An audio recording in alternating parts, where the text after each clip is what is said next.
In 97 AD, a single lie prevented the two greatest empires on Earth from meeting. At the eastern edge of the world, the Han dynasty was at the peak of its power. Their legendary general, Ban Chao, had successfully pacified the western regions and secured the trade routes of Central Asia. Curious about the mysterious empire to the far west, known to the Chinese as Da Qin, Ban Chao commissioned a trusted envoy named Gan Ying. His mission was simple yet monumental: travel to the west, establish contact with the rulers of Rome, and forge a bridge between two worlds. Gan Ying traveled thousands of miles, crossing treacherous deserts and rugged mountain passes, until he finally reached the shores of the Persian Gulf. He was just steps away from the Roman province of Syria. But at the water's edge, he met Parthian sailors. These sailors knew that if China and Rome made direct contact, their own highly lucrative trade monopoly on silk and spices would vanish overnight. Desperate to protect their secrets, the Parthians lied. They told Gan Ying that the sea was vast and terrifying. They claimed the journey could take up to 2 years, and that those who sailed these waters often succumbed to madness and died of homesickness. Discouraged and exhausted, Gan Ying turned back.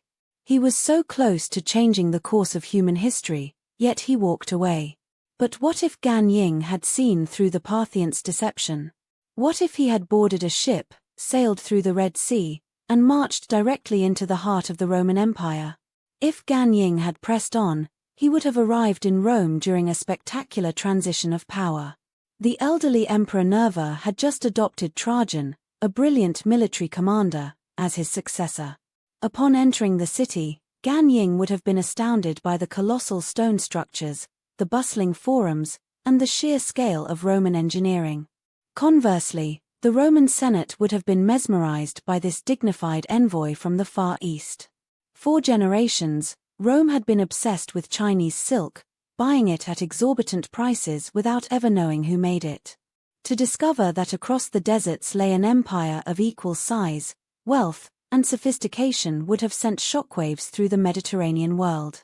The first major consequence of this historic meeting would be the elimination of the middleman.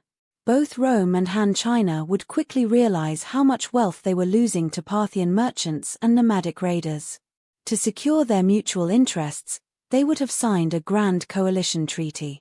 This would lead to the construction of a direct, heavily fortified global highway.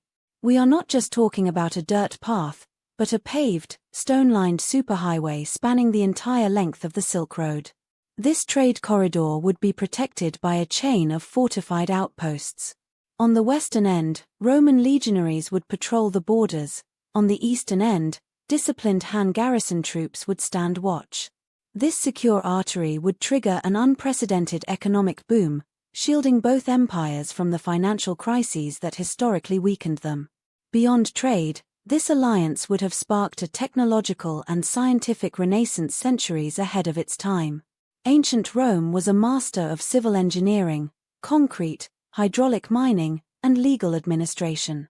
Han China, on the other hand, was centuries ahead of the West in metallurgy, paper-making, agricultural machinery, and ship design. Imagine the fusion of these two cultures. We could have seen Roman cities constructed with high-strength Chinese steel, and Chinese cities utilizing waterproof Roman concrete. The integration of Chinese papermaking with Roman metal casting techniques might have resulted in the invention of the printing press 1,000 years earlier than in our timeline. The sharing of medical knowledge, combining Roman surgical precision with Chinese herbal medicine, could have prevented or mitigated the devastating plagues that historically decimated both populations. The military implications would have been even more dramatic. The Parthian Empire, situated directly between Rome and China, would find itself trapped in a geopolitical vice. Historically, Rome struggled to conquer Parthia due to the mobility of their horse archers. But a joint Roman-Chinese military campaign would have changed the balance of power forever.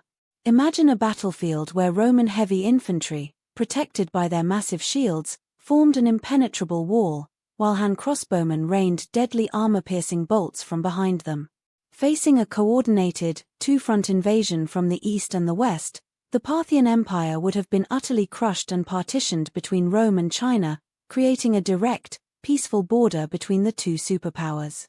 This military cooperation would have also secured the vast Eurasian steppe. Historically, the movement of nomadic tribes, particularly the Huns, triggered a catastrophic domino effect. The Huns pushed Germanic tribes into Roman territory, eventually leading to the sack of Rome and the collapse of the Western Empire. Meanwhile, similar nomadic pressures fractured and collapsed the Han dynasty in the east. But a combined Roman and Chinese defensive strategy would have neutralized this threat entirely.